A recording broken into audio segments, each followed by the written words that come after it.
And that concludes the business with the Macho Brothers. Greetings, everyone. This is your friend, Alakazam ASMR. And welcome back to Dark Cloud ASMR. It's been quite a while since the previous episode, so I'll quickly recap and thank you for your patience. We rebuilt a portion of Nolon Village. So, our first two friends are the Macho Brothers. Oh yeah! They gave us a reward as a thank you for completing their house.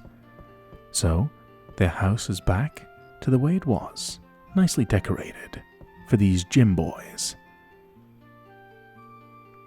And they gave us a reward, Stonebreaker, which is an attachment you can equip to a weapon to make it more effective against stone or rock-based monsters. Something very useful. And hey, a cool little luchador up there. So, we're going to use this attachment to our advantage. We are just getting started in Dark Cloud ASMR. This is going to be a fun adventure. We have to go down dungeons, rebuild the village, and restore the world to what it once was. But failure to prepare is preparing to fail. Let's go back to the mayor. Every time we run short on items, he'll restock us. Let's have a nosy around his house as well. The things like these are good. Now, as you advance down the dungeons, chests randomly spawn around the village. If you can spot them, they give you really good benefits like this. By consuming this gourd, our maximum thirst meter goes up. Every time we talk to the mayor, he will stock us with basic items, such as repair powder, escape powder, some water and bread. So, what we'll do is a little trick here. We're going to use the equipment while we're standing right next to him. So let's repair our weapon, be fully equipped, have water and bread, full health, and then ask for more, and then go. So basically, we got lots of food, lots of water, lots of things to repair our weapon, and we're ready to go back into the Divine Beast Cave. This combination of rescaping the land like The Sims, designing the village and going down in a typical dungeon RPG style, really makes Dark Cloud stand the test of time. And why it's a game while not many people have heard of, it's one I love very much that I just couldn't help but share with every single one of you. So, making a quick little save here before we go into the Divine Beast Cave. Let's do this. And I can continue to explain how Dark Cloud ASMR really works. It's a game with a lot of mechanics to it.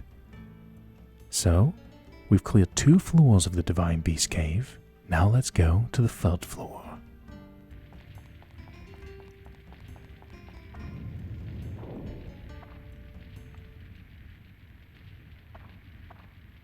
The Fairy King. I'm back, exciting, eh? Don't give me that look. This is for your benefit. Now here is the intermediate course. I won't repeat myself, so listen carefully. First is lock on. You knew that by pressing the button that locks on to monsters.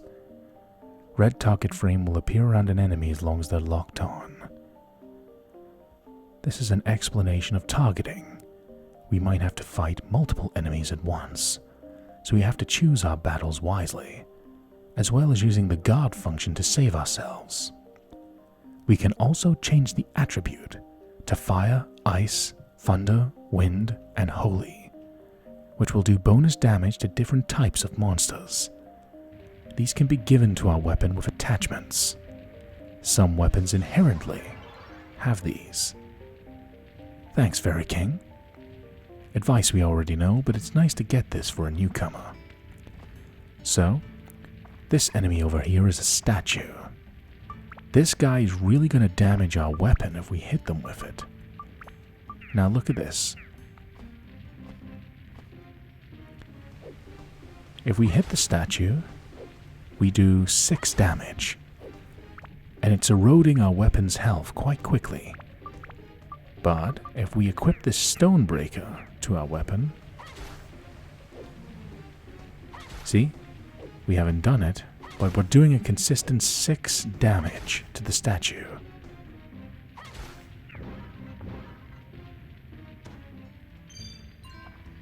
Oh, it dropped an endurance +1. That's quite convenient. So, unfortunately the statue is classed not as a stone monster, but actually a metal monster, as far as I know. So we don't get that damage boost we would get from Stonebreaker to break the statue down. As we pick up a map, we can explore the area. A cave bat, jump up, and attack. Quick walk of that enemy, looking at treasure chest. Stand-in powder. And an Atlamillia. What have we found? A lamp. I love lamp. A skeleton soldier. Make quick work of him. Now we have an enemy over here. Check this out. A dog statue. We do a little bit extra damage to the dog statue thanks to a Stonebreaker attachment given to us by the Macho Men, Macho Brothers. The cream of the crop always rises to the top.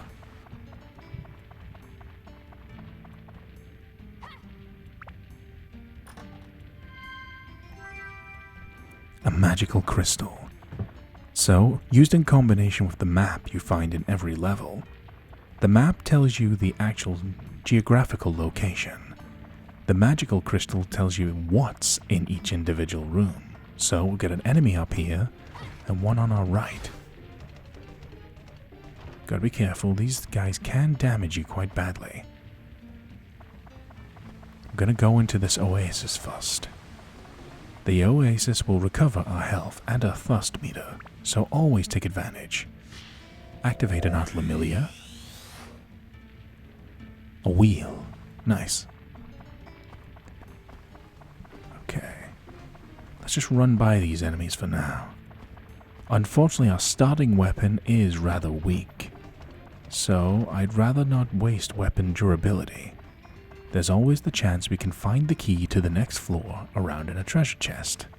You never know. Oh, a power-up. Pumped with energy. Okay, now's the time to attack enemies. This power-up dramatically increases our power.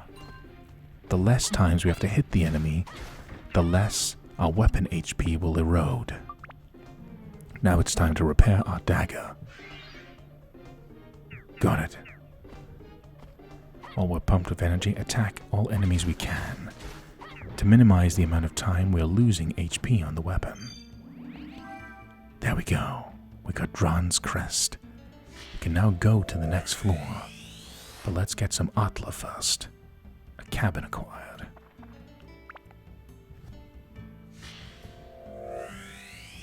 So we don't need to fight the rest of the enemies. My house. So we've got Tone's house back. He must be quite pleased about that. One more Atlamillia. Bench acquired. It goes from one extreme to another. An entire house, to a bench, to a lamp, to an entire person. The Atlamillia system is quite interesting. Oop, took a hit there. We have the crest, so we'll just run ahead. So, red dots on the map are enemies. These orange or brown dots are treasure. Green dots are Atlamillia. We picked up a Thunder Elemental. Nice. Gonna equip that.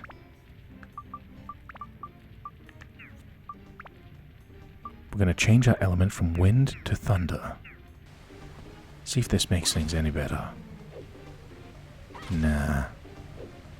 It's a consistent 6 damage on the statue every time. Metal enemies are quite bothersome to deal with. No, it's not worth it. Now, this is the one flaw with this system for weapon HP. When a weapon is destroyed, you legitimately lose it forever. The only weapon in the game that will not permanently be destroyed is your starting weapon.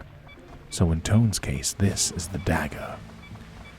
Now imagine we find a really cool weapon later on in a dungeon. If we let that HP go to 0, all that effort, all that grinding, all those battles, it's just destroyed. It's a really flawed part of this weapon system. It's fun, don't get me wrong, but that's the biggest flaw. Losing hours upon hours if you make one calculated mistake. Let's leave the dungeon temporarily. We didn't get all the Atla or treasures, but that's okay, we can always come back. We'd rather get back safely with our weapons intact. And also, we can reap the benefits of the Atlamillia we received. So, the village is pretty bare bones. It's just the Macho brothers sitting here.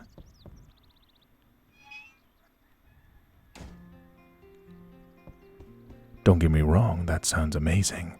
Just an entire village to yourself, pretty much. Peace and quiet. Now, we're gonna get some repair powder from the mayor. Now the trick here is, rather than going to the dungeon with repair powder, we're gonna repair the dagger right here, then get us to give us another bag of the stuff. And then we'll go back into the dungeon, better prepared. And the more times we do this, the stronger our weapon is going to get, and the more used to the enemies we will have. Oh, my house. So this is Tone's house. Liven the place up a little bit. Any attachments? We've got road. Let's decorate a tiny little bit. We've got one strip of road. Very exciting stuff. Let's see. Decorate.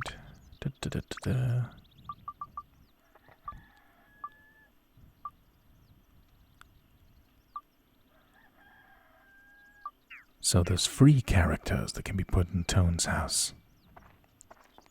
Excluding Tone himself, of course. We'll have to find them.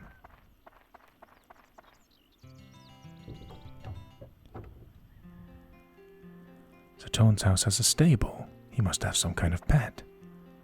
Or livestock. So you can see the village go from empty to more populated over time. And now we're going to have a look inside Tone's house.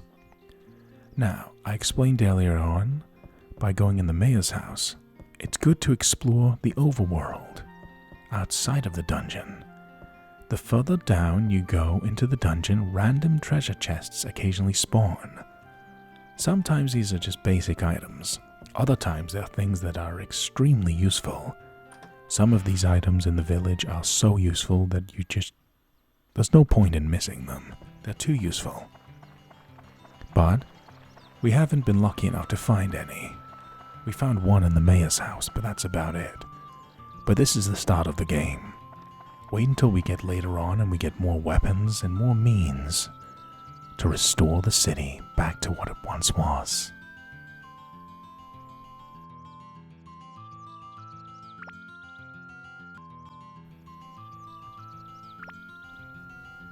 Okay. Let's save our game, just to be safe. I hope you're enjoying the video so far, my friends.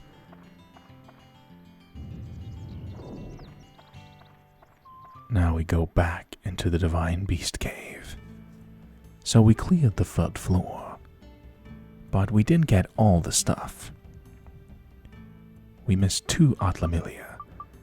The cool thing is when you go back to a floor, it tells you how many Atla you've got left to grab, and how many specific monsters you've killed on that floor. So, let's go back in.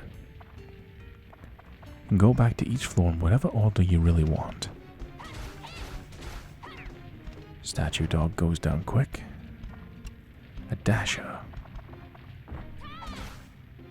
One big power attack. Whoop. And we received one in return. The dagger is serving as well, but it is a weak starting weapon. But that's what it's supposed to be, just an introduction. Hopefully we can discover some treasure. Unfortunately, to get your first major weapon in this game, there's no designated point in the game. Hey, we got Dran's Crest.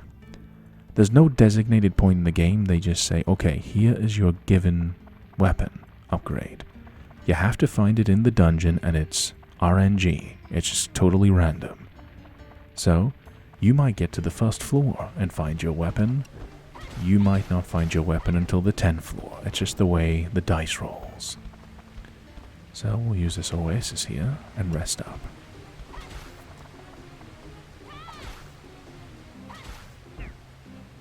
Enemy down. So the key to victory in Dark Cloud is a combination of evasion, defense, caution about your weapon HP. Keep your health monitored. Basically watch your health, your weapon's health, your thirst meter, and then dodge and evade. Then as you explore the dungeons, you'll find stuff to make the rest of this easier. You'll find items that can destroy enemies you have trouble with.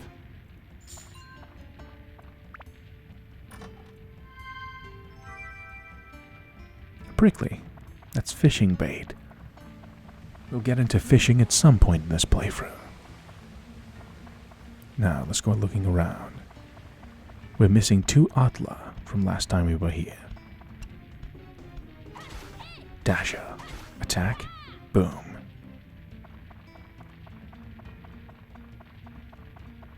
Grab the treasure chest. Ooh, a magical crystal. Nice, this tells us exactly what we're looking for. So there's a treasure chest in here. Could be a map. Let's find out. Hey, it is. Okay, so we know there's nothing in that left room. But we know there's an Atla over here, thanks to the magical crystal. Skeleton soldier. Go down. Dagger +2's absorption rate is full. We can upgrade it. We got a llama. Lovely. Now let's upgrade our dagger. It won't gain any more experience until we upgrade it. So we're going to upgrade it with endurance +1.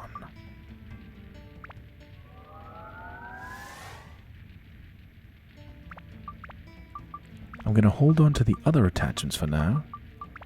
This way, I can have Thunder and Stonebreaker attached at the same time. Okay.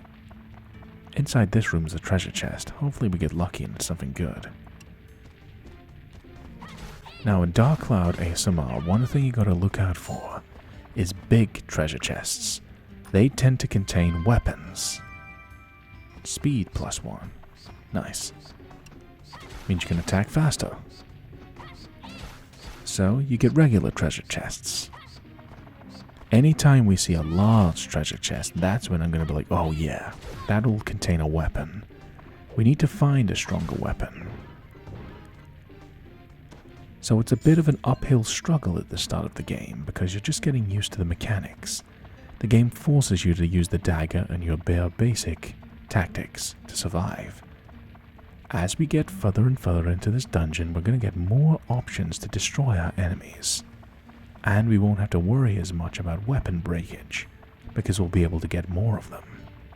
But for now, because we just have one dagger, we have to be very careful with it. We have to treat it with love. Now, there's one Atla down here. Recover our health and drink some water.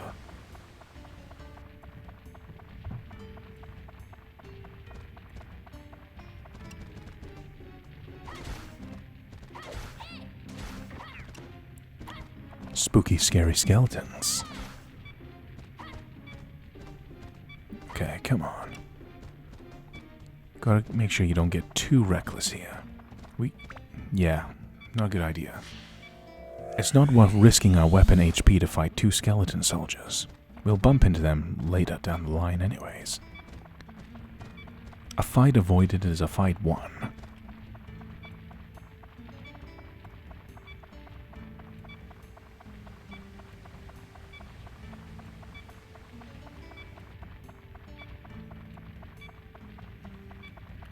It is annoying having to repair your weapon like this all the time, but it's one of the flaws of Dark Cloud. They did work on this in the sequel and the other games that these developers have made. Still, it's not completely frustrating. Once we unlock a proper weapon shop, we'll be able to buy as much repair powder as we want. So later in the playthrough, you'll find that I'm gonna have an absolute stockpile of this stuff. So I don't need to keep coming back up to the village to get repair powder for free. But that's later down the line. So we've cleared the third floor properly. Now we're going to go back into the village and talk to the mayor again. It's a little bit tedious, but don't worry. This is so that we can do the playthrough to our maximum capability. We don't want to make it even slower, because our weapon's doing good damage.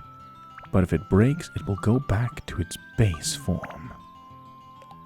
So, we've got some road. Let's attach it to Tone's house. And its neighbors, the Macho Bros. A little bit of river here. This isn't going to be the final design of the village, I'm just decorating it a little bit.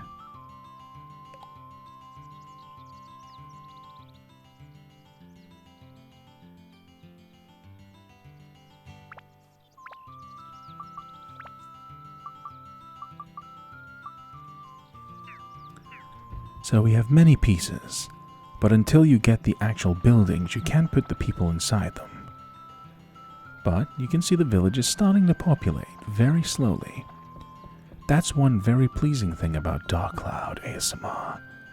You get to see the progression, not just in your character's strength and weapons, but in rebuilding the world that has been destroyed. I mean, 3 buildings isn't much to see. Hey, there's the mayor. Must be his father and grandfather.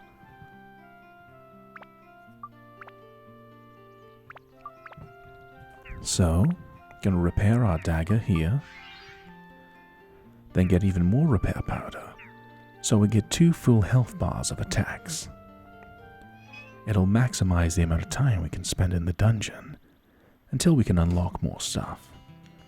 That's part of the fun of Dark Cloud as well. When you go into these dungeons, it is randomly generated, so there is a fun novelty to the fact that you don't really know what you're going to get. Now, a quick little trip back into the Divine Beast Cave. Because we didn't go down any more levels than we already did, I don't need to go looking around for any chests that might spawn.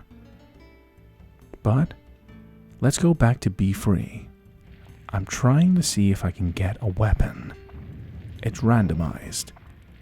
So I'm going to go back to the 3rd floor and hopefully we can find a weapon we can use. Having 2 weapons will greatly benefit us in the long run. Especially if we can get a good starting weapon. There's many starting weapons you can get for Tone in Dark Cloud. But we'll see which one we end up getting. See if it's one that's appropriate. There are no bad choices, but all the weapons build up to different things. Skeleton Soldier.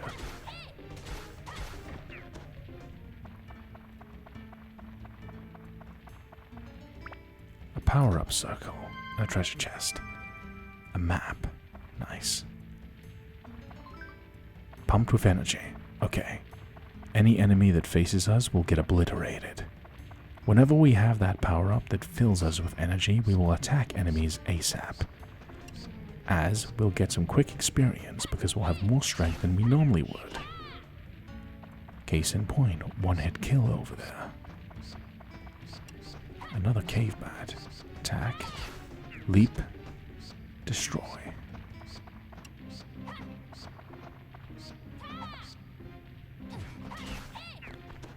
Enemy down. And an oasis. It's a shame we ran out of the power-up, just as we bumped into a statue. The statue would have gave much more experience points than a bat.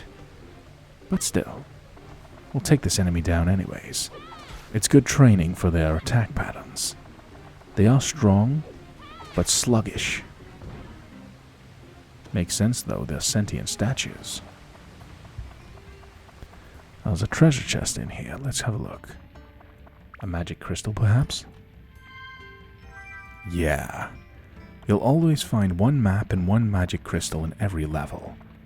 So, let's have a look around. Oh yes, a big treasure chest. What's our first weapon going to be in Dark Cloud ASMR? Oh yeah, baby.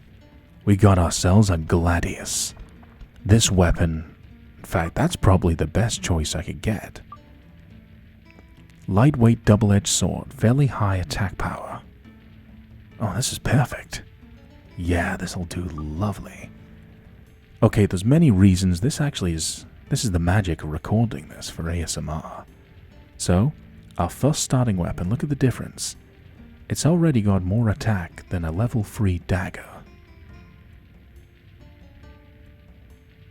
It's a bit slower, but one thing about the Gladius you might notice, it has a different element. See where the little finger's pointing? It's a holy element weapon. Ironically enough, if you look at the skeleton soldiers around the Divine Beast Cave, they're all carrying these things. The Gladius, a little Roman short sword. The holy element works very well against undead, zombie-like creatures. So it's ironic that a bunch of skeletons are carrying them around. So, we have 5 in holy attribute. So we're going to use this. We're going to carry around the Gladius, and then when its weapon HP gets low, we're going to swap to the dagger, and then repair the Gladius and upgrade it as we go. It might seem like I'm getting excited for nothing, but this is just the starting point. We're going to take this simple Gladius all the way to the end of the game. We're going to upgrade it, and you're going to get to see this Gladius go through character development in Dark Cloud ASMR. You're going to see this weapon take many different forms, so it's going to be our friend for the playthrough. It's great that we got a holy element weapon though. The Divine Beast Cave has lots of undead enemies, and it just looks cool. It's a very simple design, but it works very well. Alright, enough rambling. I think it's time to get back into exploring the level. Or maybe I can just ramble a little bit more. So, holy element, good attack, good endurance. So we're going to move our attachments onto the Gladius. So we're going to put Stonebreaker and speed up on it. There we go. There's our Gladius here. Let's test it out. 10 damage per hit.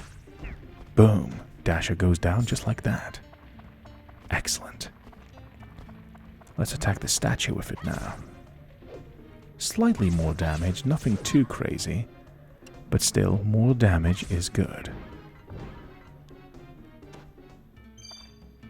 Dron's Crest. We got what we were looking for anyways. We found our first weapon.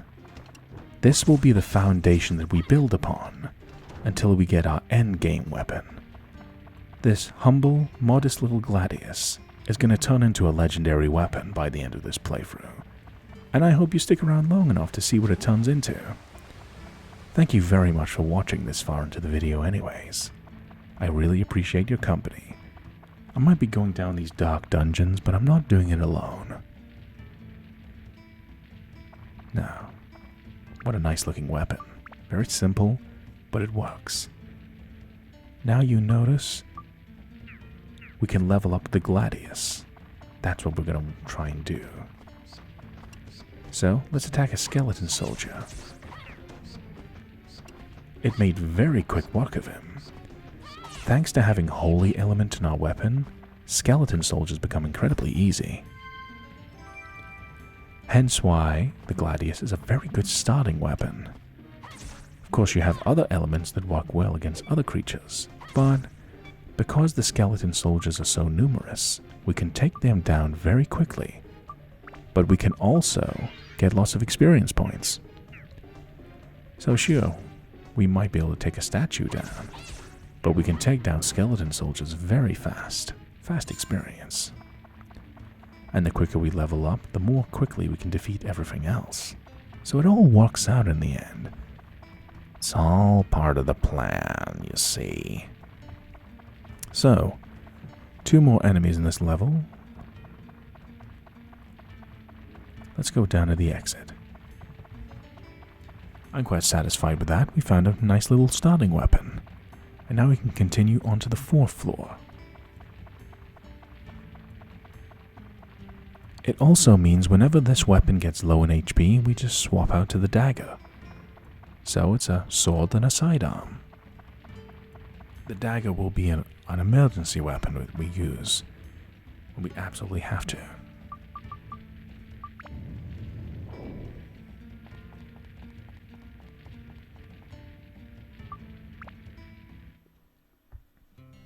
Let's temporarily leave the dungeon and do our typical routine. Go back to the mayor, get our weapons repaired. Now, this is a good trick. If you're going to play Dark Cloud for yourself, I highly recommend you do this at the start of the game. It might be a bit annoying to go back, but when you really think about it, it's pretty much just exit the dungeon, spend 30 seconds to get back in the mayor's house, and just repair all your stuff. Honestly, I would rather do this than lose hours of progression in a weapon that I like very much. Trust me, if you ever played this game and you build up a weapon and lose it, it's one of the most heartbreaking things you can go through. So, we're going to repair a Gladius and the dagger to full weapon HP. This way we're fully prepared for battle. Then, once they're fully repaired, we're going to ask him to give us some spare repair powder to take with us. So now we have 2 solid weapons for attacking. Much better than just having 1 dagger. We now have the dagger and the Gladius.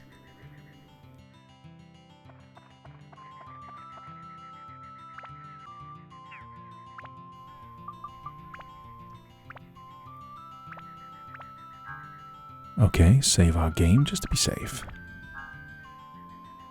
And save it again, because you can never be too safe than being safe. We are well prepared for any battles ahead. Our holy Gladius, and our dagger, which has wind element, and we have an attachment for thunder if we ever so need it.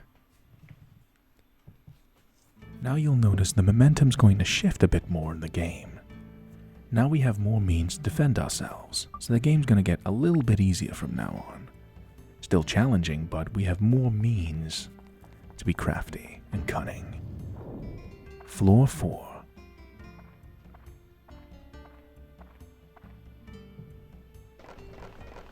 Skeleton soldiers.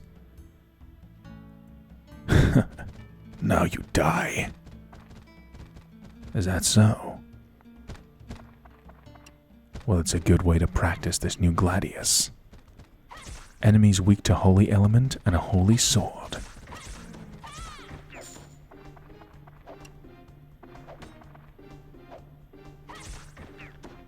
Enemies down.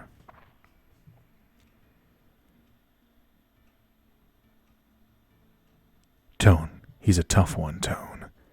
You'll have to duel him. A duel is a special form of combat. You have to time button inputs, like a rhythm game, to win the duel. If you hit all the marks within the right timing, you'll be victorious. Here it begins. It's time to duel!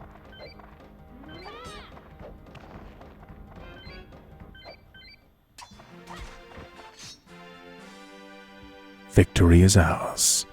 Excellent. A present from the fairies of Terra. Tone acquired Ruby. Excellent. And that was the duel mechanic in Dark Cloud. A really cool little system. It's basically a quick time event. If you do the quick time event perfectly, you're rewarded with a gemstone, a random gemstone. But these gemstones are incredibly good. So look at the ruby. Gives us 10 more speed. Gives us 10 fire element. Very good. And gives us a bonus to 10 for killing mimic monsters. So basically a very good power up to find. And we got it just from playing the game normally. You just got to pull off the quick time event perfectly. Then, as you build up stats, your weapons can morph and evolve into new forms. So, this top option is the one we're going to go for. We need more thunder element, metal. Yeah, we're a long way from upgrading the Gladius, but we just got the thing, so that makes sense. Still, that's a cool little mechanic, isn't it? You just do a fight in a quick time event. And you get rewarded if you do it perfectly. We got to see Tone just chop that skeleton leader's head right off. Quite satisfying. This stuff is power-up powder. What's the best way to describe it? If you've ever played Pokemon, imagine the power-up powder as a rare candy. It's just one instant level up. So whenever you find it, it's like, yay. Pretty much, yeah. I think that's a good analogy. Next floor, I'll leave the dungeon. Let's just go to the next floor. Both our weapons are in very good condition, so let's go ahead. The momentum is now shifting. Fairy King. How's it going? Got the hang of it yet? The floors beneath this are even tougher.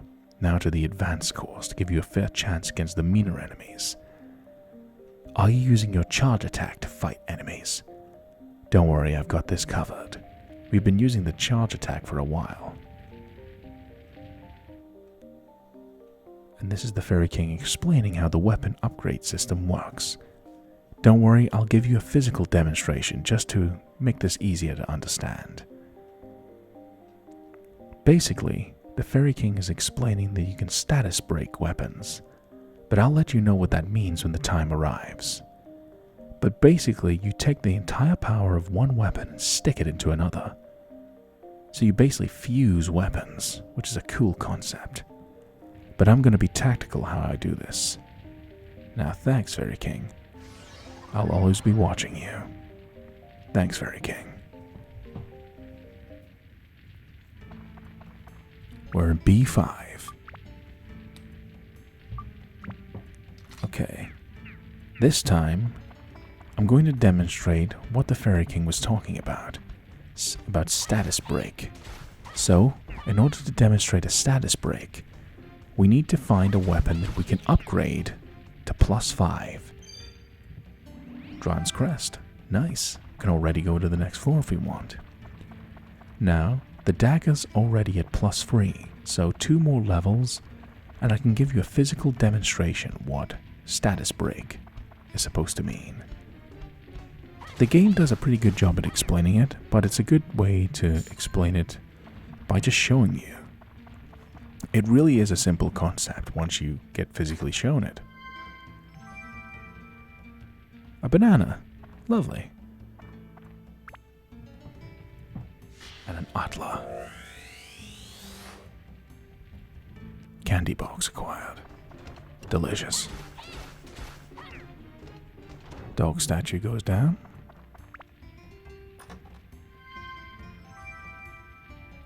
And a stamina drink. We can use that to increase our strength like those circle power-ups. Just a fun little detail, if you look at my weapon symbol on the screen, you can see how much HP it has left. But there's a little blue bar underneath that as well. That's basically indicating how close I am to leveling up this weapon. So as you can see, it's almost there. So if we destroy this dog statue, watch it go up. Very slightly, but it went up. So we're going to go out of our way to attack enemies and level this dagger up. Trust me, the benefits are totally going to be worth it. It's a little bit of a struggle at first, but once we get the hang of it, this is going to make the game a lot easier. And hopefully you're finding it fun watching me explain the mechanics, and still explore this game with minimal danger. A magic crystal. So this room has a lot of Atla and a lot of treasure, so let's go in there. 4 Atla, an enemy, and some treasure chests. A pond, lovely.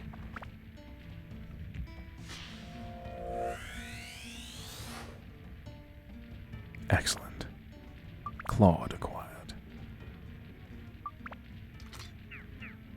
Now we're going to equip the Gladius.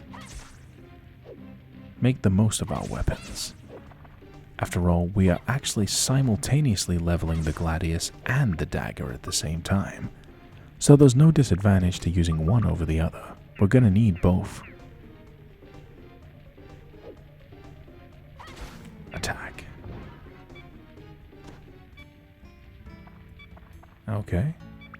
Now the Gladius HP is getting low. So we're now going to swap to the dagger. In fact, no. Let's leave it for now.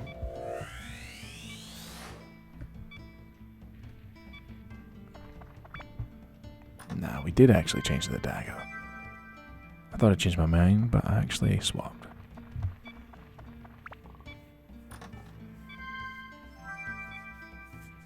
A map. Lovely.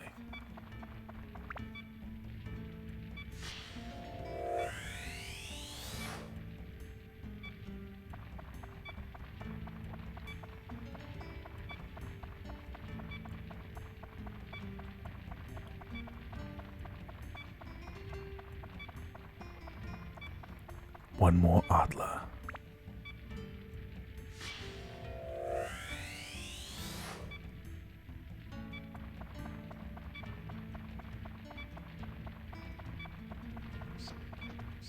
And another one. Unlocking a lot of pieces to reassemble the town. The odd gaffer. Good, we need him. We need all the NPCs, but odd gaffer's a very important one, especially in the early game. Cave bat goes down. There we are. Dagger plus freeze absorption is full. You can now upgrade it. So, gotta just flat out upgrade it without any attachments. Now there's a reason for this. Once we get to +5, I'll perform a status break, and I'll explain to you exactly why I'm gonna do that. It's totally worth it though. We're going to use power-up powder to just instantly level up. Now, let's demonstrate status break. The dagger has reached level 5. When you get to level 5, you seal 60% of your weapon's power into a sphere.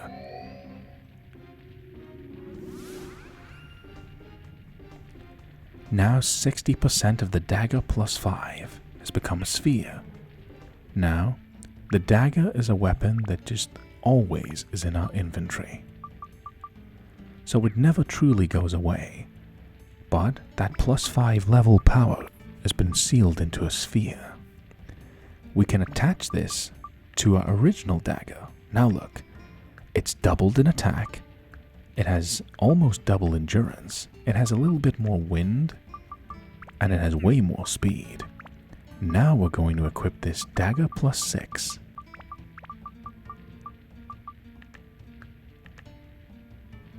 Look at the power difference. 2 weapons combined into one. 16 attack, 53 endurance, 99 speed. So now we've got a weapon that's slightly stronger than the dagger to substantially more. So this is the importance of using status break on a weapon. It allows you to take 60% of a weapon and then attach it to another one. Look at that. Just wiped out the enemy and obliterated them in a single hit. Now let's attack this statue. 3 hits, and he goes down. Now the momentum is really in our favor.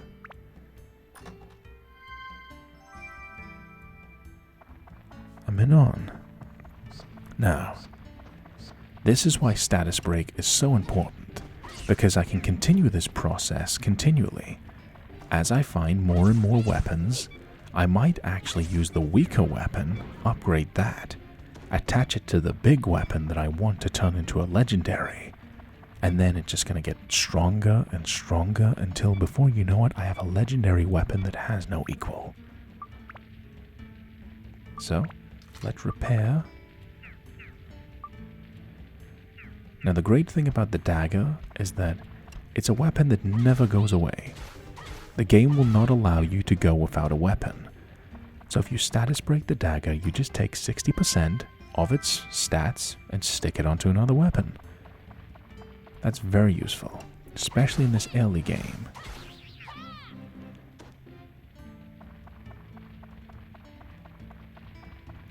It's also extremely useful when you have a weapon that's a bit weaker.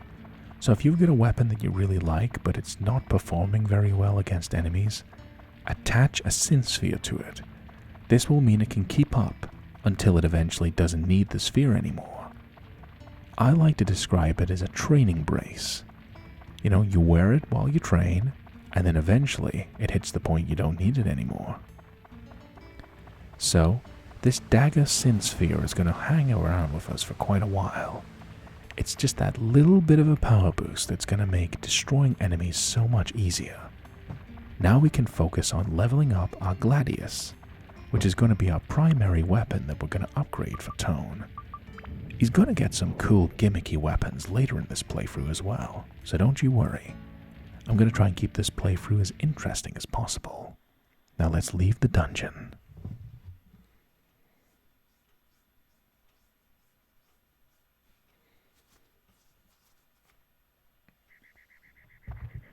Now we're back in Nolan Village. Let's see. No more houses. We got a few NPCs though. A little bit more river. And definitely more road. A pond. A pond for fishing in. Ah, nicely placed. You can fish here, but we don't have a fishing pole. Now, fishing in most of the time in games, is just like a fun little distraction that's hit or miss depending on how well the minigame is portrayed. But in Dark Cloud, I truly believe the fishing minigame is not only fun, but extremely rewarding. If you learn how to fish well, you can get some extremely good rewards. Look at this one. Tsukikage. Sword with a sacred power of moonbeam. It would take catching a lot of fish in order to get that. But if you want to do it, you can. There's one of the Macho brothers there. So we're going back into the mayor's house to do the usual stretch. Get all of our weapons repaired. And just keep going. Let's look around his house in case any treasure chests have spawned. You never know.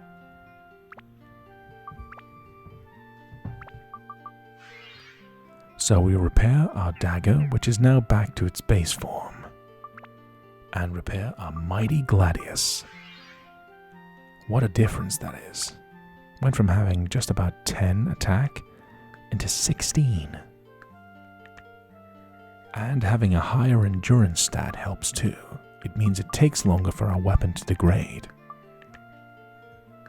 Meaning we could adventure for longer, and we don't need to take as many trips up to Mr. Mayor here, so we don't have to freeload as much. But hey, if it's free, take advantage.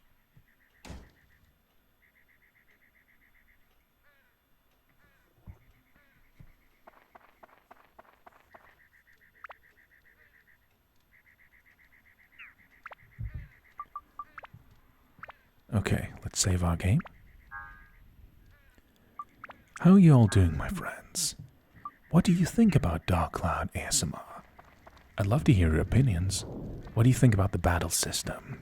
Designing the town, the characters, the weapons? I'd love to hear your opinions. I love talking to you guys and gals.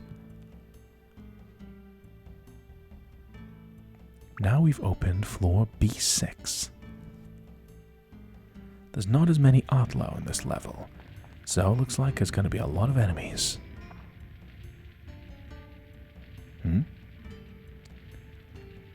Aw, a little cat.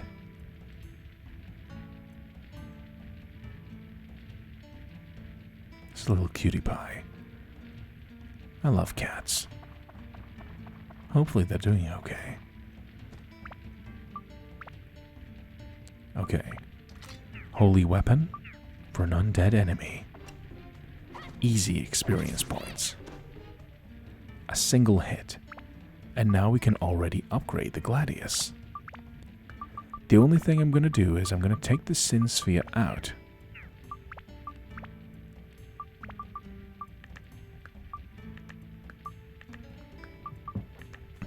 Now you see the difference here. We can actually put a Sin Sphere onto the original dagger.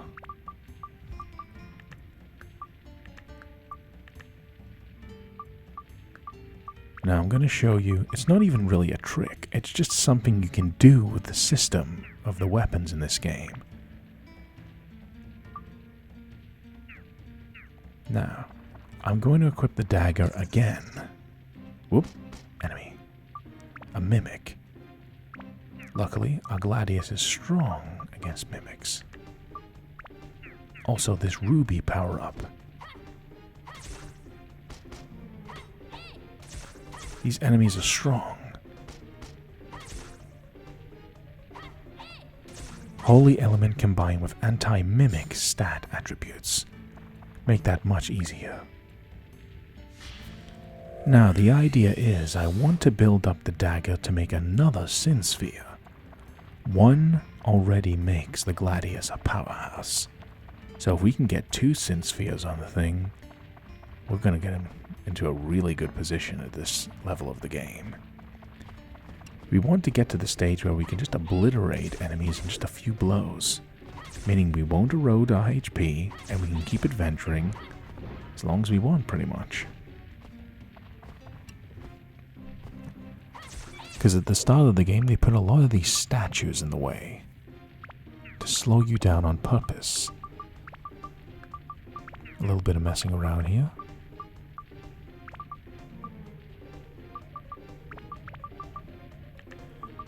Excuse me for a moment, just messing around a little bit. Now I'm going to upgrade the Gladius with Stonebreaker and the Ruby. Then, gonna put the Sin Sphere back in. Look at the stat difference on this Gladius already. Now let's repair it. You see what I mean? You can make one single mistake, and if that Gladius broke, it would have been game over pretty much. That weapon never would have came back. It's the only complaint I really have about Dark Cloud, the weapon HP. If the weapon just became unusable until you fixed it, it would be fine. But the fact it breaks forever is just heartbreaking. So when your weapon breaks, it's not the only thing that breaks. You can see me crying in a corner. If I upgraded my Gladius to like +10 and then it just destroyed, if it just get destroyed, I'd be just curled up in a ball in the corner, just crying to myself. A single tear going down my face.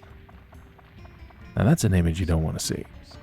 Anyways, all rambling aside, we're making really good progress in Dark Cloud ASMR. Our main obstacle has been weapon HP, the game's biggest flaw to be sure. But the actual enemies, we're making pretty good progress at defeating them. While the weapon HP goes down, we are defeating pretty much all enemies we come across. So the challenge is doable, as far as we know.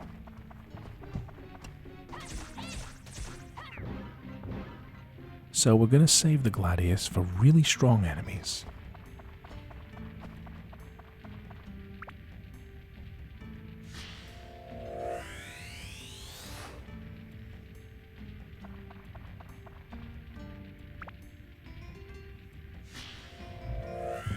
Alright.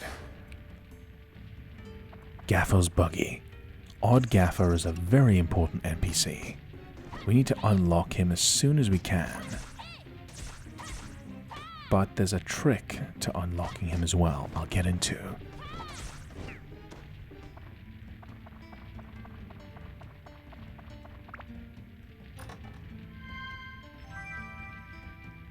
Stand-in powder.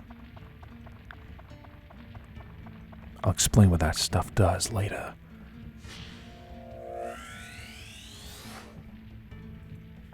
A small windmill. A large treasure chest. Lovely. Magic crystal. Okay, let's look in this chest. It's locked. Forcing it open may activate a trap. You can either use a treasure chest key to open it, or guess the trap. It can be poison, explosion, or a cuss.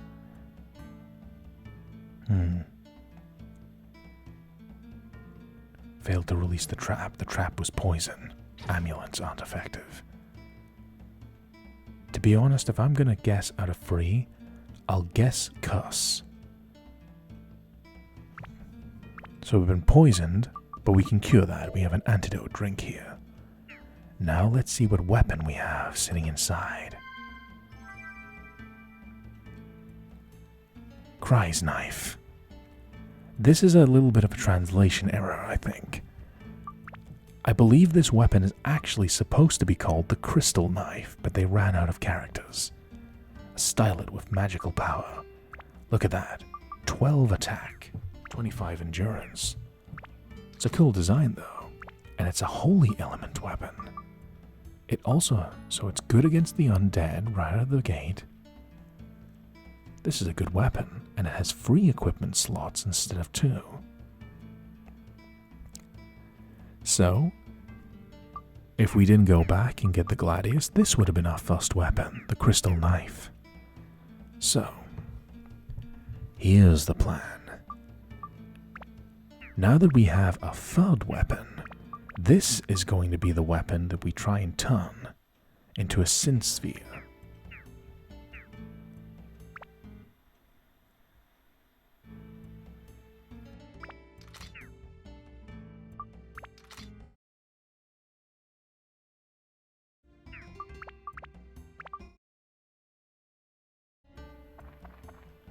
Apologies for that little visual bug there. I don't know why the recording is doing this. There we go. We managed to... the crystal knife's that powerful it just swiped away a visual bug. Lovely. My recording software was getting a bit weird there. Okay, now that I'm not getting carried away, let me explain what the plan is. Our battle plan is this. We now have the crystal knife, a really powerful weapon that's good against the undead and has holy attribute. So, it's a pretty good weapon, right? The plan is I'm going to upgrade the crystal knife. So I'm going to use this to take down regular enemies. When this crystal knife gets to level 5, I'm going to break it into a synth sphere and status break it onto the Gladius. So basically anytime I find an extra weapon that's really strong, I'm going to upgrade it and attach it to one primary weapon. So you get the benefits of every weapon rather than having multiple. Rather than having 3 or 4 weapons with split attributes, having one weapon that's good at everything is the end game goal. So this crystal knife is a nice little weapon to have.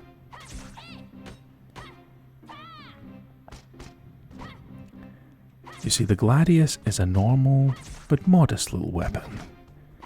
It's nothing too special, but that's what I like about it. It's pretty normal but reliable, but it's going to serve us all the way into the end game, especially with this strategy I have planned out for it. The idea is that we're going to use pretty much all the weapons we discover and combine all their weapons together, using the strength of all of our weapon friends to defeat our enemies. I like that idea though, that you never just throw a weapon away, you always combine it to make something stronger. Working together. Teamwork. So, let's have a look. Reorganize our inventory a little bit. Take a drink of water. And let's go to the exit. Wait a minute. Where am I going?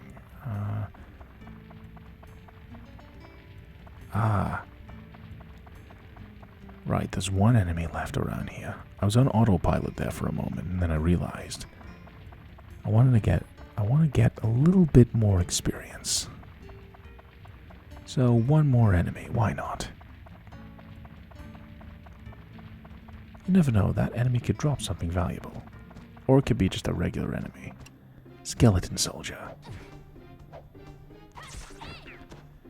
The crystal knife makes extremely quick work of them.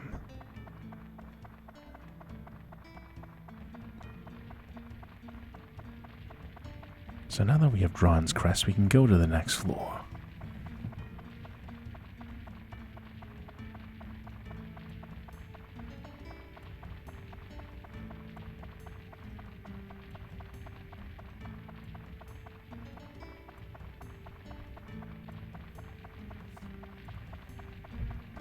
So we've went from having just a few bottles of water, some bread, and some powder to repair our weapon. Now we've got quite a collection of items gathering up. We also have a bunch of Atla, which we can use to rebuild the village. We're starting to get more of the key pieces to really bring the town to life. So we're back in Nolan Village. Let's build. Let's see what we got here. So it's nighttime. Let's go into editing mode in a moment.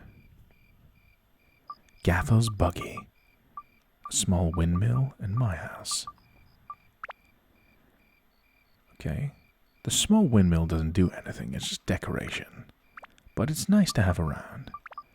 So, a ladder, and the blades, the windmill is complete. There we go. Nice little silhouette there against the moon. Now we have Gaffer's buggy. This is an NPC's caravan. An NPC that's going to be very important to the game. We do have him. So there's the odd Gaffer. We added a lamp so we can see. Hi Tone, this is Odd Gaffer's item shop. Stop by any time. Hello, I'm still closed. He's giving you a lot of hints about the game, about fishing point exchange. So unfortunately, Odd Gaffer's is still closed, so we can't buy any items from him. Can't wait to open up the shop. How do I rebuild? What we need for a shop are goods and a sign. Now, Gaffer's buggy is classified as a building, which means we can find treasures like this. We found this, a fluffy donut. It's Tone's favorite, probably mine too. This increases Tone's base defense. So when he gets hit by an enemy, he takes less damage. So you're being rewarded for playing the game in all its variations. You're being rewarded for rebuilding the village by being encouraged to go in the village and explore. And when you find stuff, you get given stuff to make the game easier. That's good game design. Now we're going to freeload and take all the mayor's repair powder and fix all of our weapons at the same time. This process is going to get better and better as time goes on. Now, I have magical abilities, so I'm going to tell you something. We could pretty much get ready and fix Odd Gaffer's buggy right now, and then we would have an NPC we can buy stuff from. However, because of my magic powers of seeing into the future, I'll tell you this, do not complete Odd Gaffer's buggy just yet. Now, you need an NPC called Pike in the village to be roaming around. If he's not in the village when you repair the Odd Gaffer's buggy, he'll hurt his back and he'll have limited stock for the rest of the game. So, hold your horses if you don't have pike yet. Wait until you have pike, and then bring back Ordgaffer's caravan. Trust me, the items he gets you more than make up for this. It's a little bit of an inconvenience, but it's worth it. Now let's go back into the dungeon. Fairy King. Get the hang of it.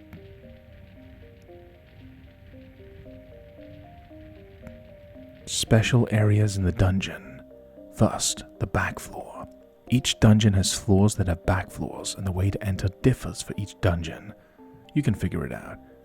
The back floors have valuable treasures, but the monsters there are stronger. There's a higher risk but a higher reward. You should give it a shot at least once. There are also special floors called limited zones, which have ways of limiting you in many different ways. What actions are limited depends on the zone. You'll get the hang of it as you go along. It'll get harder after this, so good luck. Thank you, Fairy King. We're on a limited zone. Wow! On this floor, using a weapon reduces absorption. Weapons can't be exchanged either. Damn it. So this is one of the worst limited areas you can get into. Hey, a big treasure chest. Whoa, a clown. Hi, is everybody happy? A present from the happy clown. Choose whichever you like. The big box or the small box? Either way, it's a free gift. A sax, a weapon. I like big box. I cannot lie. So we just got a new weapon from the Happy Clown. Thank you very much. Holy crap, that's a lot of attack. The sax is a thunder elemental weapon with 26 attack. That's very good to get in the early game. Now we have free alternative weapons. And 50 alternative accounts perhaps. But yeah. So, unfortunately, using weapons in this area will actually make your experience go backwards. That's really annoying. But, on the upside, we got the sax, a really powerful weapon. So part of... Oh, Renee, that's Tonem's mother. We have to put her in the village when we go back. She's a very important NPC. Find more Atla. Claude's house. Now that's part of the fun of Dark Cloud ASMR. I'm making plans, but I'm constantly having to adapt and change. I wasn't expecting to find such a powerful weapon from the Happy Clown. Thank you very much, by the way, my friend. So, we've went from wanting to upgrade the crystal knife to +5 to wanting to upgrade the sax. Now look at this big enemy, Opar. I would love to use the sax with its thunder elemental damage to obliterate this water enemy. But because we are in a limited zone, we're not allowed to swap weapons.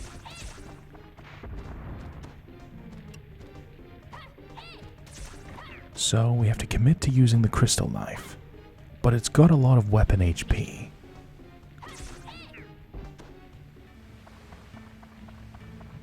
So limited zones can have really debilitating effects that you can't change. And every dungeon's pretty much got them, so you have to be prepared to go to a floor that might limit you in a really crippling way if you're not prepared. Page's house. That's important. That's very important. I'll explain why later. Grab more Atla. River.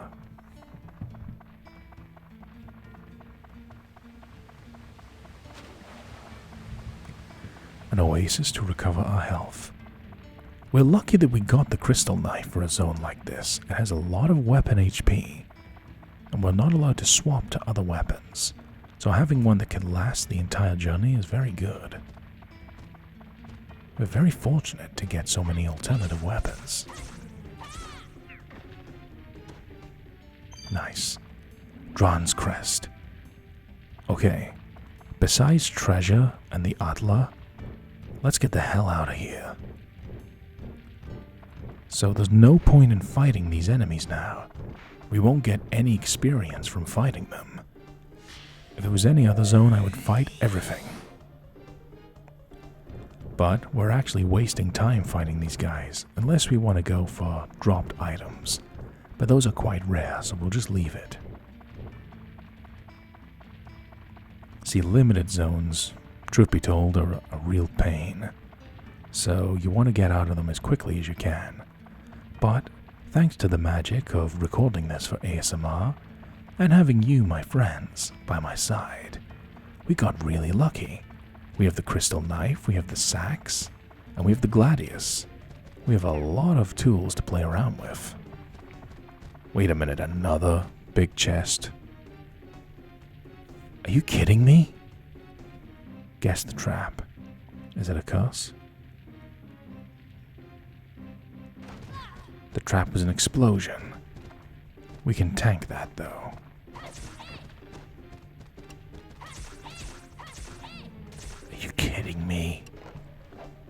Are you seriously kidding me? Are you going to tell me I'm going to get 2 large treasure chests and a single floor? This really is the magic of recording if this happens. So, the trap is an explosion. Open. A shamshir. A Middle Eastern weapon. And it's another weapon with great attack. And it's thunder elemental. Okay, this is absolute proof. I've been saying this for a while. I've been saying in a lot of my other videos, there's a magic to when I record. If I played Dark Cloud on my own, I'd be scrambling, grinding for quite a while, trying to get that one weapon. You know, it's just a random spawn on the big treasure chests. I would try for a while to get a Gladius, and it's just luck. Then I start recording for ASMR, and suddenly, here, have a Gladius, have a crystal knife, have a sax, have a shamshir. I'm like, where are these weapons when I want to play off screen? But you know what? That's part of what makes this experience so magical. I'm playing, but you're all with me. And you just give me good luck as well.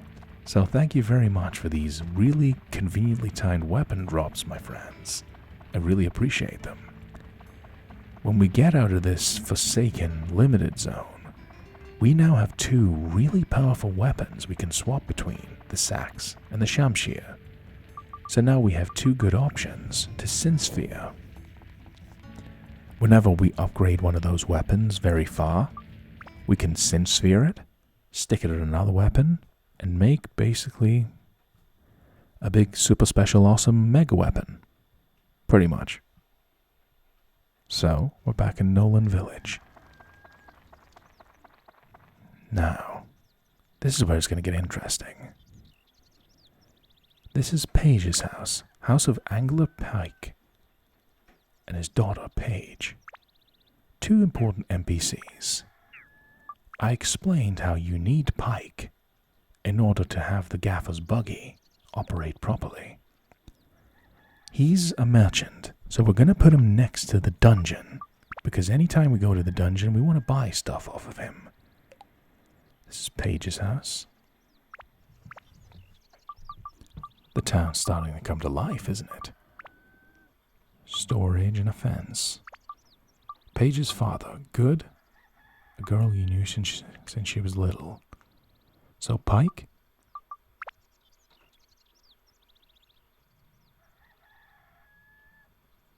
And we have Claude. We'll speak to these NPCs in a moment. Let's decorate. Claude, likable guy, loves eating and sleeping. You sure that's not me? Minus the likable part, of course. Now, lamp, gaffer's buggy. We don't want to complete that just yet.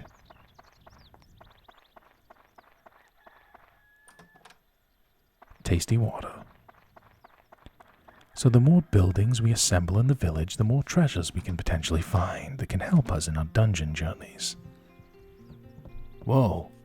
Big guy. Really big guy. But hey, there's treasure in his house. Let's talk to him first. Yeah, Claude really likes eating and sleeping.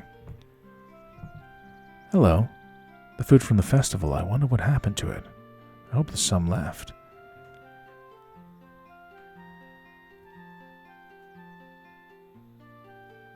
So yeah, this guy is pretty obsessed with food.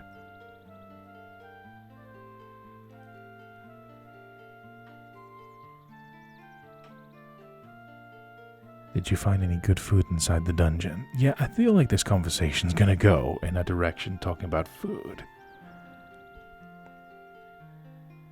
I mean, I'd probably get along very well with this guy.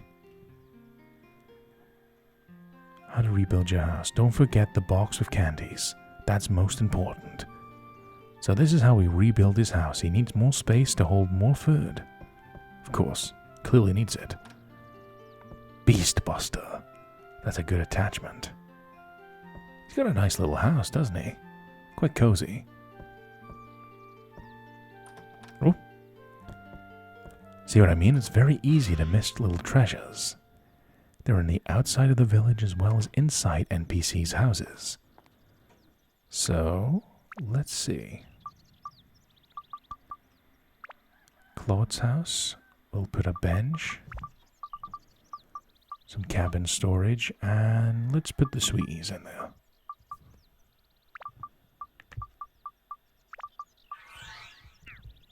Okay. Claude's house is completed. Let's go in and talk with him again. Bread. The candies. Let's go inside, have a word with him. Hopefully he's happy his house is rebuilt.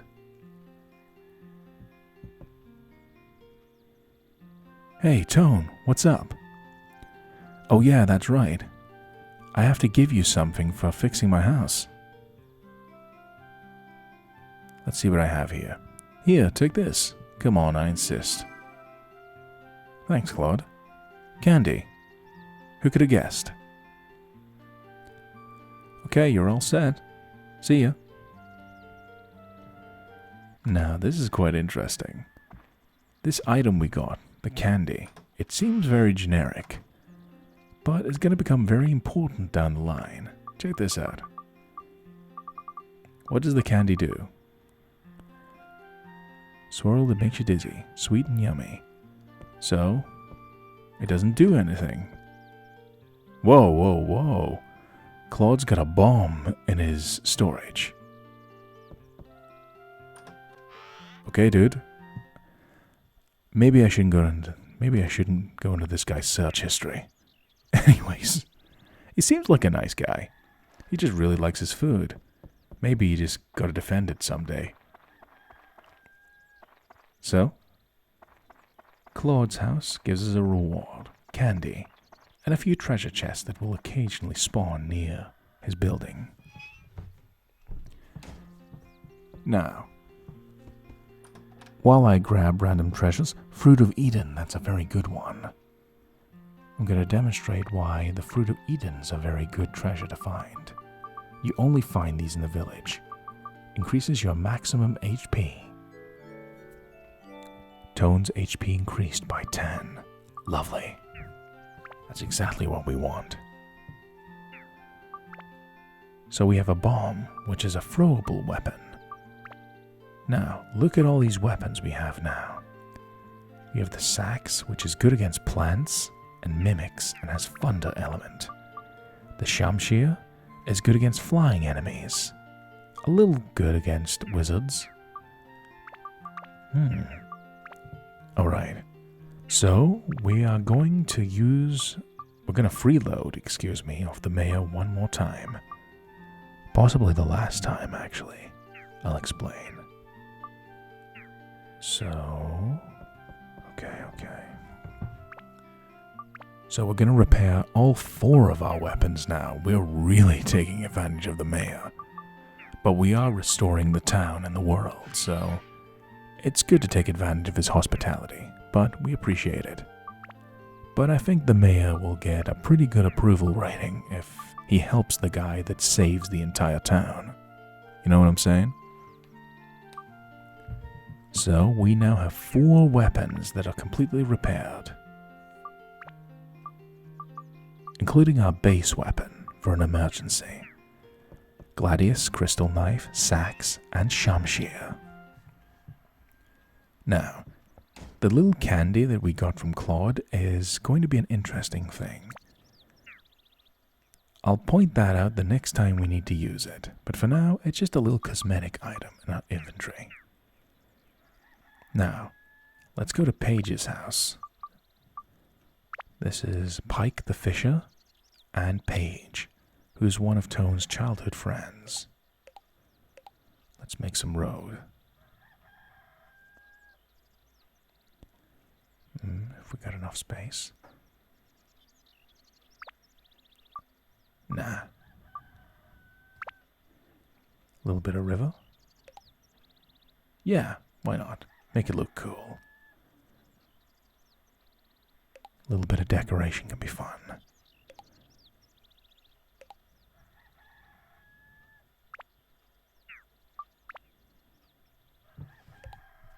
Move the pond a little bit further away. Decoration mode. Put a bridge here. A bridge there.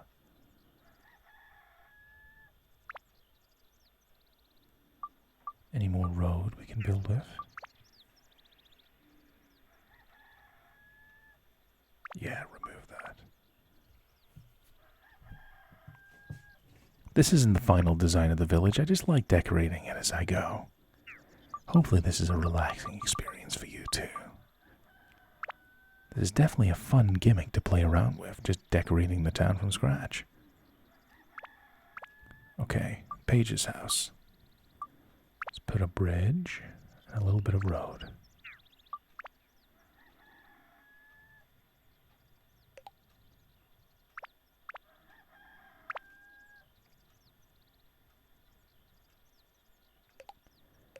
Eins, zwei, drei, vier, fünf. There we go. That looks good.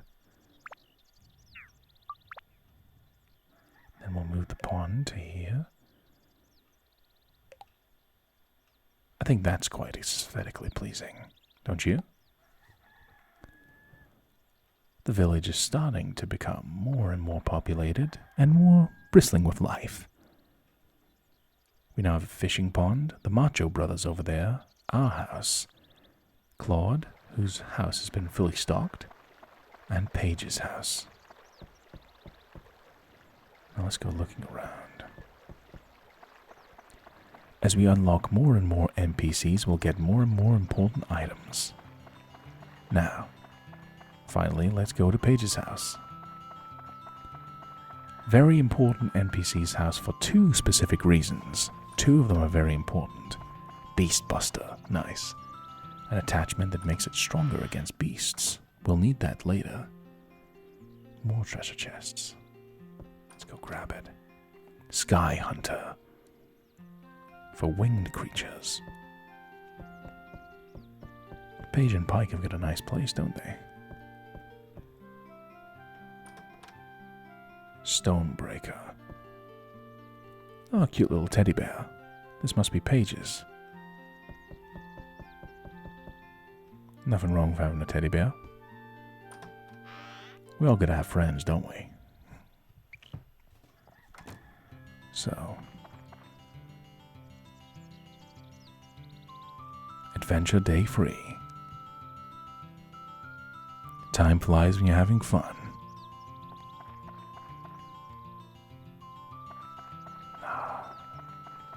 Life is gradually being restored to the village.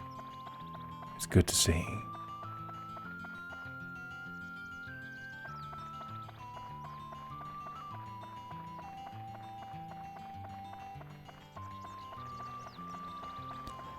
It's just good to occasionally have a wander around this town and see what we've created. NPC over here. One of the Macho Brothers.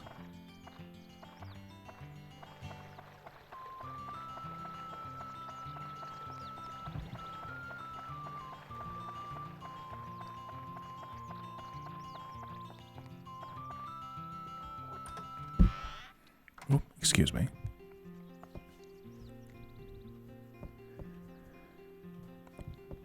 And here's Pike. He's very important. Tone, you're safe too. Well, that's good. What kind of bastard did this to us?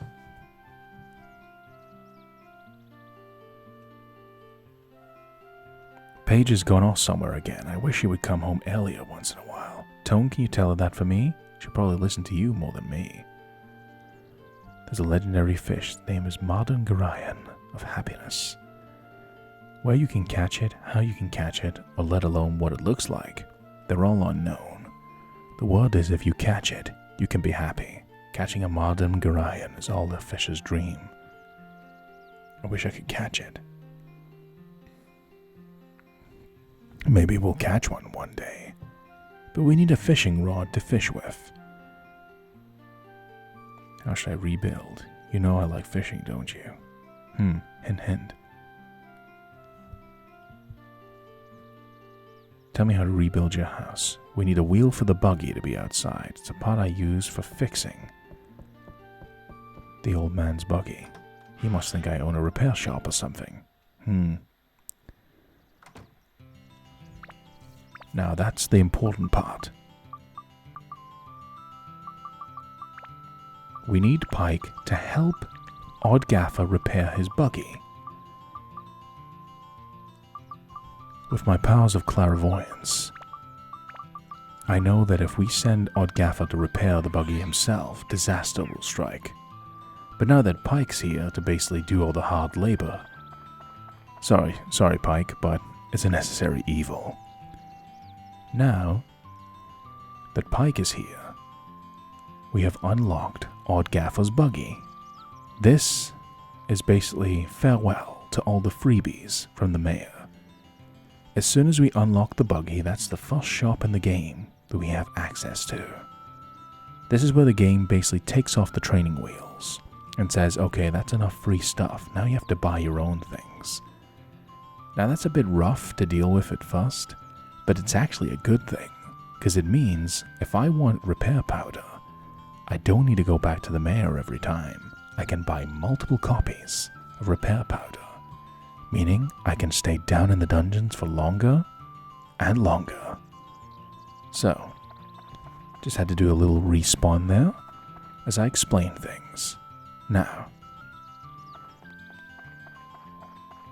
we've seen Pike. We've looked around the house. There's no treasure. So,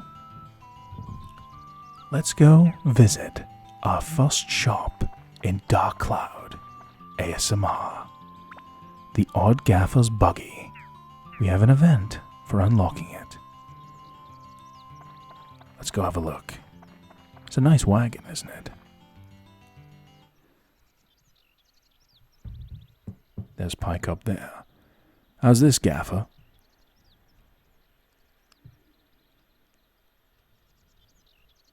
Not quite right yet. To the right. More to the right. You're a slave driver, Gaffer. Jeez. Thank you for waiting. Thanks to you, I can at last reopen my shop. It's not well stocked yet, but I can give you excellent service. Come visit my shop anytime, Tone. Because Pike helped Odd Gaffer repair his shop, he has his full stock available, whereas if he hurt his back without Pike, we wouldn't have as good options. Now check this out. We can start selling excess items. So, I'm going to sell all this fishing bait for now. We don't need it because we don't have a fishing rod yet. So we're going to sell it for some quick money. Now, it's 20 gold. 20 gold to buy repair powder. Now think about how many trips that would have been to the mayor. Now we can just buy 7 or 8 repair powders at once, which is really going to speed up the process of playing this game. So thank you for being so patient to reach this point. So I'm trying to think of items I'm genuinely going to use. This is one of the most important ones, Dran's Feather. I'll explain what it does when I get a moment. So we pretty much have all we need. We have bread, water, repair powder, escape powder. We also have auto repair powder, which repairs it. It repairs weapons in an emergency, pretty much.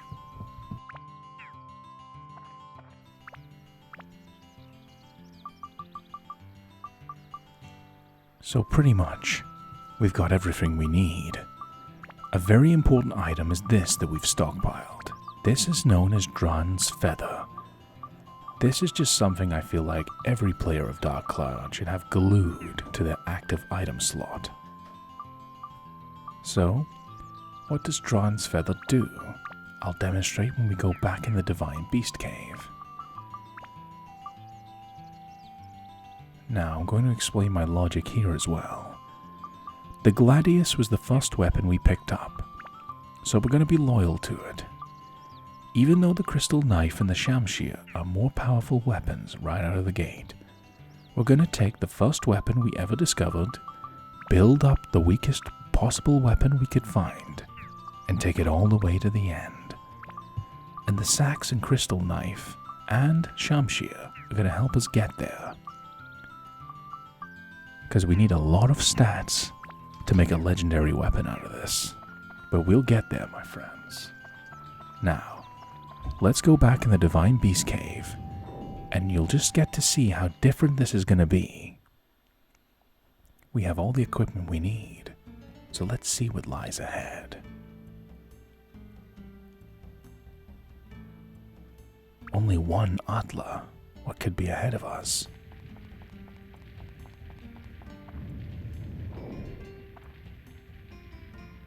B8.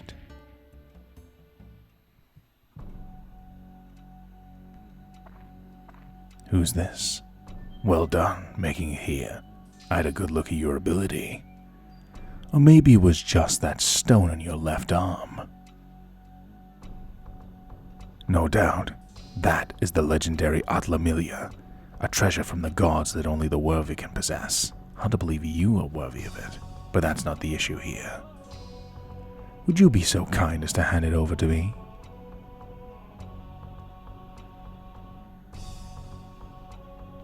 I see. So you intend to use that stone to restore the world. A noble goal. But even if you restore the world, the destruction can repeat itself, unless you defeat the Dark Genie. Unfortunately, such a task is beyond your abilities. It is a being powerful enough to destroy the world in an instant. No weapon or man can stand and face it alone. I've come to this place, or rather this time, for that stone. I need that stone, more than you do, actually. There is a great deal about that stone that you don't comprehend yet.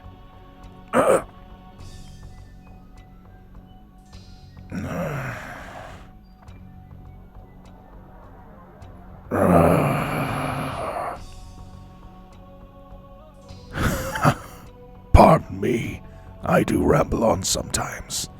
If you will not have it over the stone willingly, I have no choice. Let's see what you can do, as the one supposedly entitled to the stone. It's time to duel.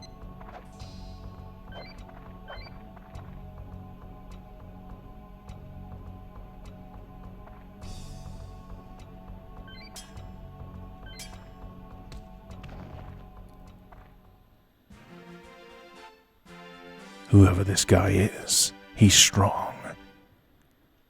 We did the duel perfectly and acquired a sapphire. You did quite well. How's this then?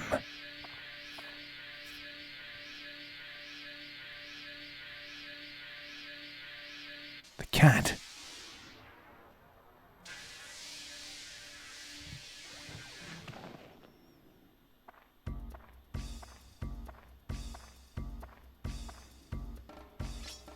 bleeding.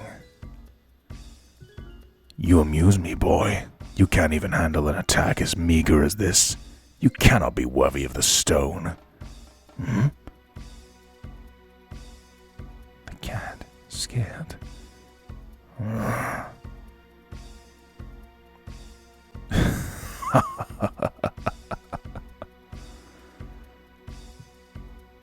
It's not that you couldn't dodge. You simply didn't dodge. Deliberately. Fine then. That's it for today. I think I'm beginning to see why the fairies chose you. It will be amusing to see how well you do. I will offer you some free information, though. You cannot defeat the Dark Genie, even with the stone. Not yet. If you have even a vague desire to defeat it, you must become stronger. Oh, I almost forgot. I have a gift for you. Have that little one return you the favor. See you soon.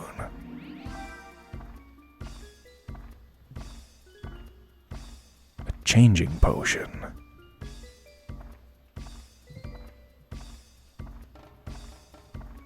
Who is that guy?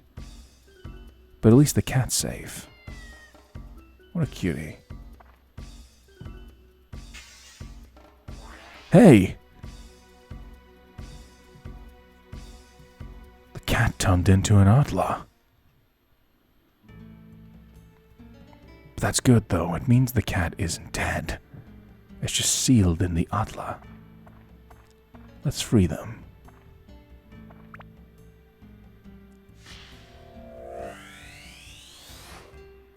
Stray cat acquired. At least the cat's safe now.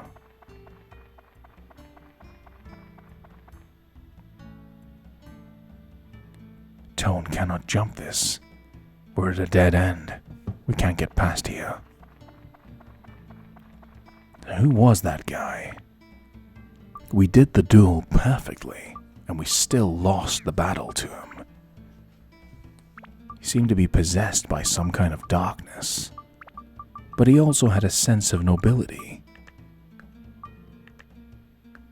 When he discovered that Tone deliberately didn't dodge to protect the cat, he seemed impressed. So who is he exactly? We'll have to find out next time we meet. Maybe next time we'll be stronger. Maybe next time we'll be more than a match for him. But long roads ahead. Tidying up our inventory right now. Let's leave the dungeon. There's no monsters, so it doesn't cost anything to escape. Nolan Village.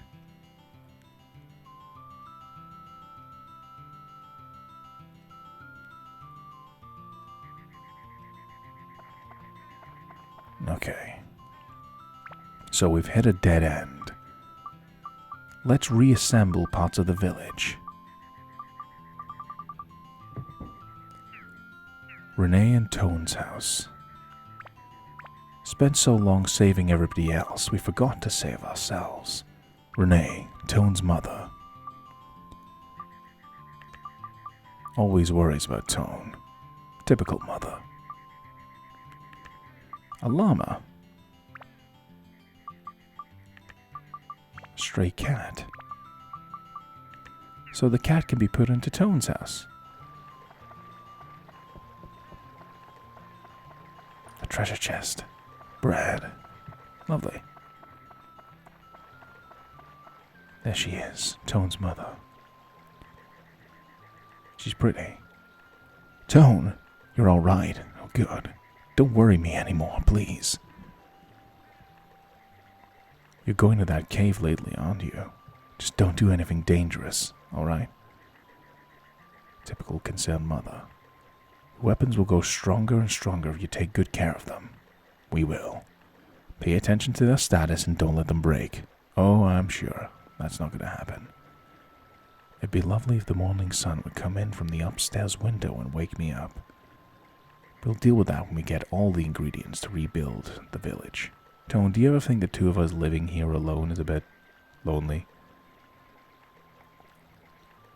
Tells how to rebuild. It's your own house, Tone. Our house had a chimney and had a storage room. Don't you remember what your own house was like? I like how they actually acknowledge that. Tone would know exactly what the house looks like. So, a chimney and a storage room. Now we have an event in Tone's house.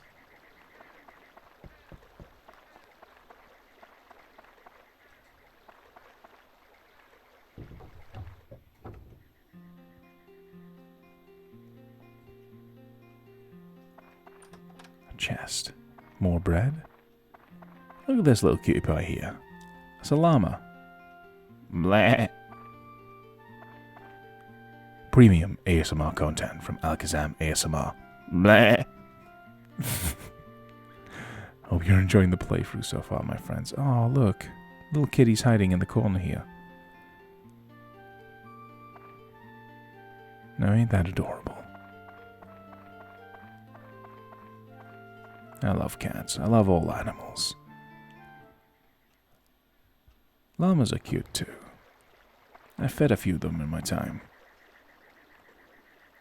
Lots of places where I live that have llamas on farms you can feed by hand. Oh, good you came just in time. Look. A little kitty cat wandered in here. Aw, they like Tone. Tone, let's give this little kitty a name, alright? A Chinese name. So, it's a female cat called Zhao. I hope I'm pronouncing that properly. Zhao. Zhao. Your name is Zhao. Hi, Zhao. She's a little cutie pie.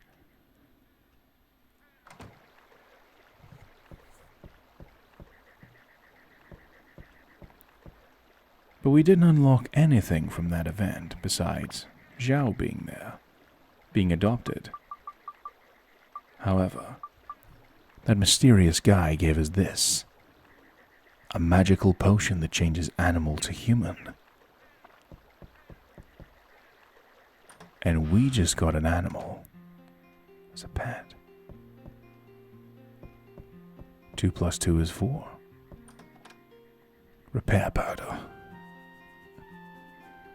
So let's put 2 and 2 together. Tone's house, any hidden treasures? Be good with Zhao.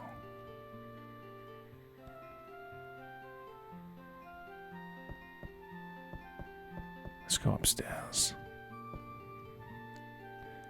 So Zhao has stolen Tone's bed. Typical cat behavior, pretty much. The eyes want to tell something. Use an item with square. Let's try this changing potion. See if it works. Whoa, it's doing something.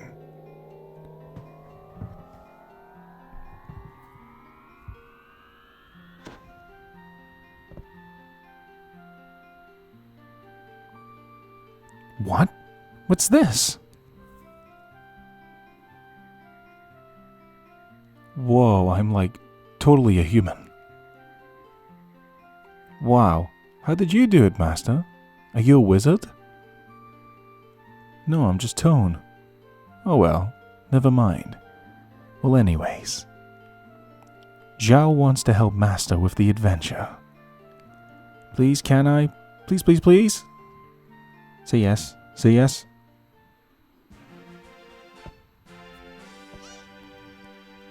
Zhao has become an ally. The first ally we have obtained in Dark Cloud ASMR. And she's still a cutie pie. Oh, is that a new friend? I haven't seen her around here.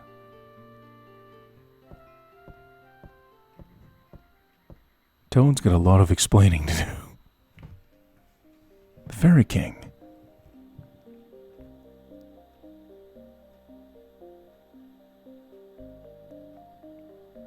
It's been a while, eh, Tone? So you have an ally to help you through your adventure. Now, let me give you some tips about allies. The only place you can call for your allies is inside a dungeon. As you advance deeper into the dungeon, it may become so hard that you can't finish it without some help.